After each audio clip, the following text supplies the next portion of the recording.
Hello, and welcome back to another jam packed episode of the Hammercast. I'm your host, Alex, the Hebrew Hammer Salkin. And on this episode, I want to pose the question: is hardstyle the Donald Trump of kettlebell lifting?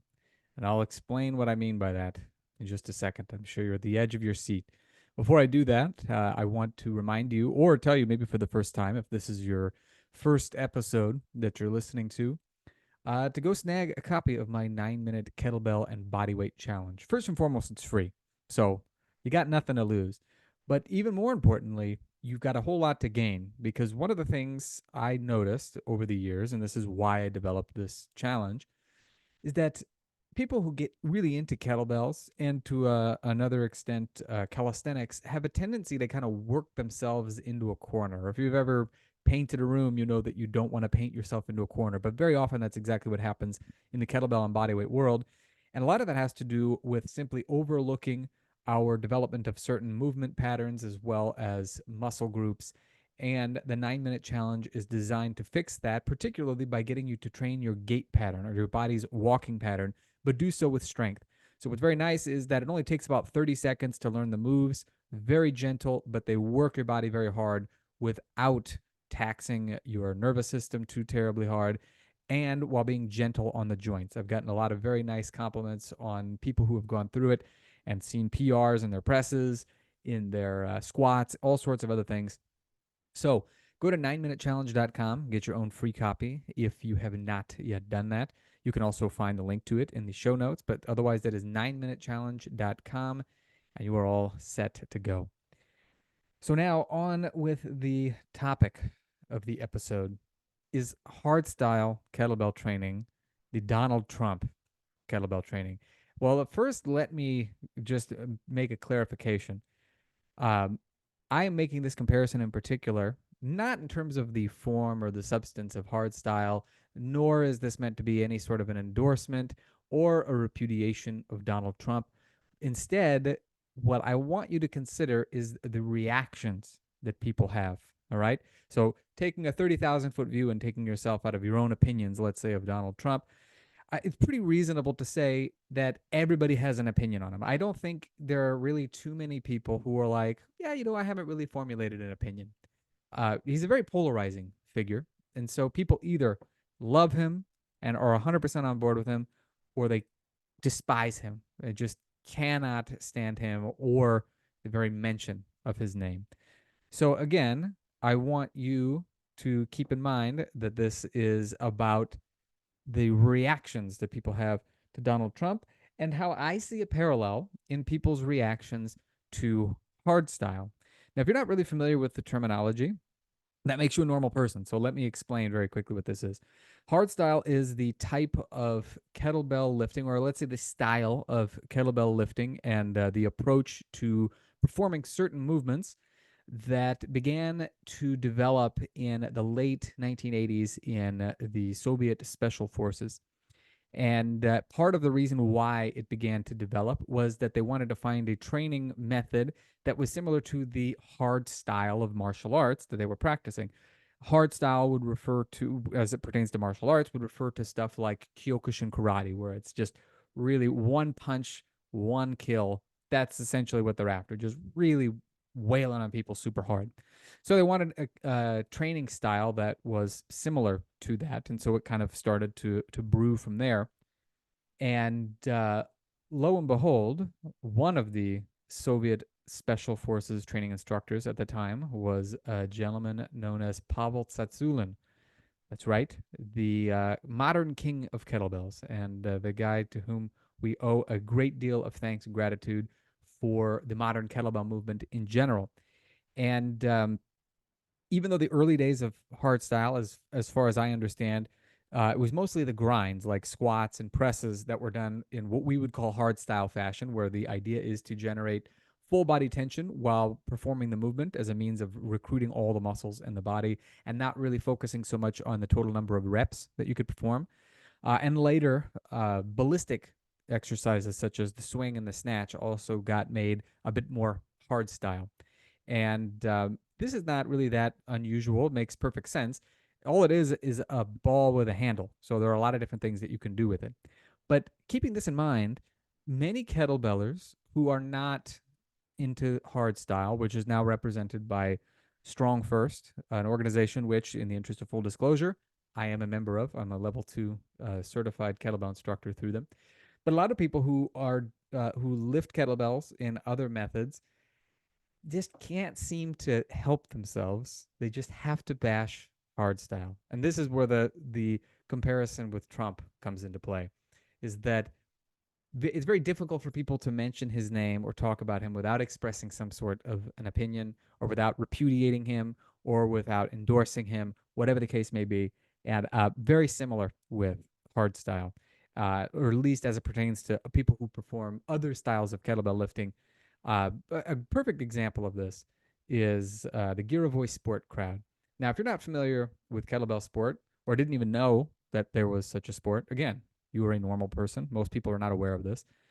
Kettlebell sport is a sport based around lifting kettlebells for a maximal number of reps in a couple of different movements, such as the snatch, where you swing a kettlebell and get it over your head. It's a movement called a snatch. Again, if you're not super familiar with kettlebells, this won't make a lot of sense. Similar with kettlebell jerk and what's called a long cycle, which is where you clean a pair of kettlebells, get them into the rack position or at your chest level by swinging them between the legs, and then you use leg power to push them overhead and kind of catch them overhead as you stand up, and you try to get as many reps as you can. Um, so it's a sport, and it's you might even say it's an extreme sport in a certain sense, because it is really really tough.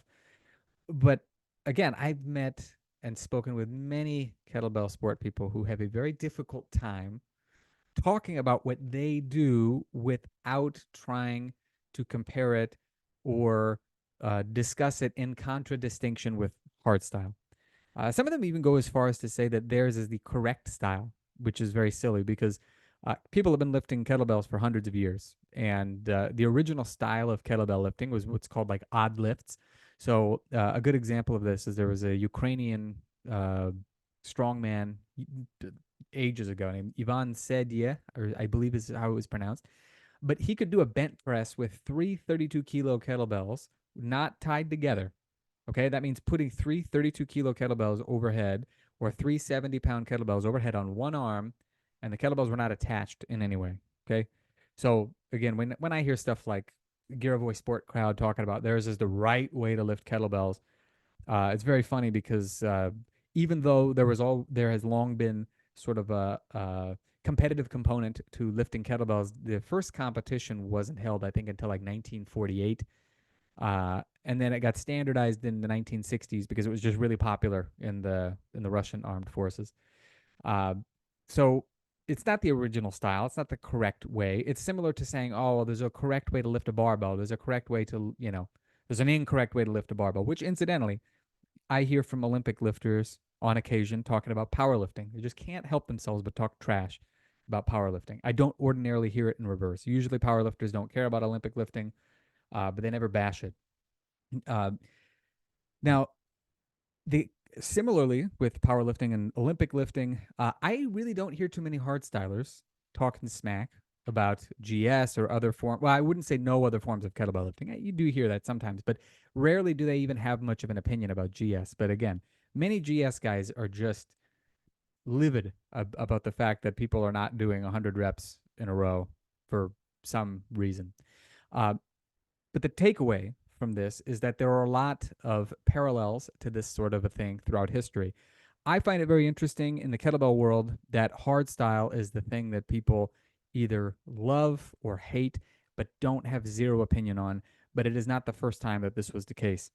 A great example from more recently is that when MMA started to gain some steam, or mixed martial arts, like what you see with UFC, for instance, when it started to gain some steam, the boxing world seemed to be a little bit, let's say, non-supportive of the idea. So it was not uncommon for boxers to say that, mixed martial artists aren't real fighters, and they would just talk nonstop trash. I believe Floyd Mayweather said the same thing. He said it was just MMA was not real fighting; it was just brawling or something like that.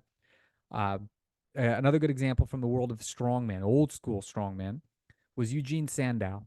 He was like the first real true superstar of, I mean, I believe that he actually created the word bodybuilding. This gives you any idea of just how influential he was. And in fact, his physique is still the physique that is displayed on the Mr. Olympia statues that Mr. Olympia winners get. All right. Very, very influential. He was the man to beat. He was the man to conquer, the man to outshine. And so as a result, people like Arthur Saxon, an incredible strongman, made public proclamations that he could beat Sandow. Louis Cyr, who was a Quebecois strongman, similarly challenged him to a lifting contest. There were a lot of other people who wanted to do that. And the reason that they took aim at Eugene Sandow was because he was the gold standard. And if you can replace what it means to be the gold standard, then everybody sends all their attention to you. The reason that boxers in the earlier days of MMA were, uh, let's say, a little bit skittish about MMA is that it was very clear that it was dynamic, it was growing, and it was getting people's attention, and they resented it. The reason, in my opinion, why not all Olympic lifters, but at least a number of them that I have spoken with, talk about powerlifting with disdain is because they believe that theirs is the more noble tradition and a real sport. I had a colleague once say when I was at lunch with him that powerlifting is not a sport, it's an activity. And he was an Olympic lifter, of course.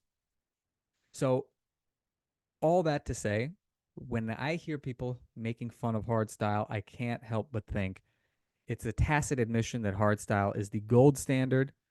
It is the thing to beat, and that is the reason that they take aim, and that's also the reason why they have a tendency not to simply put out what it is that they do just for people to make a decision about it based on their own merits, but to give themselves a little bit of an added advantage. They'll try to take a swipe at hardstyle, or they'll try to take a swipe at Pavel, or anything of the sort, simply because it's a bit easier to knock somebody else down a peg, at least in their opinion, than it is to build yourself up or to let your own work stand on its own merits.